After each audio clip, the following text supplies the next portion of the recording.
No, it's really good to talk to you. Thank you very much indeed. In our building here, we have pictures of Evan, a journalist going about his rightful duty.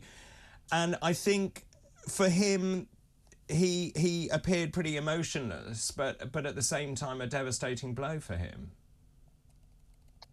Well, yes. I mean, he appeared emotionless. I think if you saw those photos from his court appearance yesterday, you also saw him smiling at points and putting on a brave face, which really shows what kind of a guy he is. He's resilient, he's smart, he's an amazing reporter, and he has been hanging tough throughout this ordeal. And this past week marked an incredibly grim milestone of 300 days that he spent in prison, and every single one of those days is an outrage. It was simply in Russia doing his job and was arrested as a result of that. Have you had any communication with him at all in that time? I have. We exchange letters back and forth. It's a slow process that involves passing messages back and forth through the system to the prison. I can't really go into what we talk about, but most of the time we like to tell him what's happening in the rest of the world, and occasionally, talk about old times that we spent together. He sent me a letter one time just joking about something that happened to us on a training that we did together.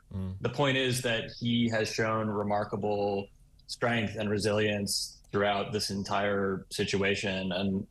And Evan is one of my favorite colleagues, someone that I enjoyed working with every single day up until he was arrested. You can talk to anyone at the Wall Street Journal, anyone at this company, that when he walks into the newsroom, he puts a smile on their face, he's joking. And all the information we have about how he's been doing in prison shows that he's still the same guy. And that's really the thing that I want to say today, is just that he was in Russia on a reporting trip doing the work of foreign journalism, which is helping the world to understand what was happening in Russia at this incredibly important time. And that is the only reason he was there. And that is why he was arrested. And that is part of a crackdown on press freedom. And we want him released right away. Absolutely, and we all echo those sentiments as well. He is also the first American reporter to be charged with espionage since 1986. This is when Nicholas Danilov, a correspondent, a Moscow correspondent for US News and World Report, was arrested by the KGB. So, I mean, clearly Russia flexing its muscle here. Is there any sense of how this will proceed in terms of a trial date? Have we any information at all, or are we expecting him to be detained indefinitely? Well, everything in this process has been extremely opaque and unpredictable, and I think that speaks to the nature of the charges, which are farcical. Again, he is a journalist. He was in Russia doing his job as a reporter and nothing else. So everything else that happens is really outrageous in terms of these charges and how the actual legal process proceeds. That said, as you said at the top, I mean, he's been detained for more than 300 days without charge. He is still awaiting a trial.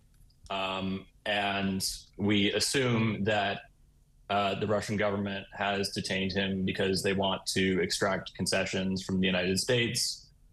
We know that the State Department has said that the U.S. actually made an offer to Russia for a prisoner exchange that would involve Evan, and that the Russians turned that down. I'm obviously not a part of any of those negotiations. I'm just here to say that this is a matter of principle, really, and that he should be released right now without conditions. Because it's really as simple as that. Reporters shouldn't be arrested for doing their jobs. Journalism is not a crime.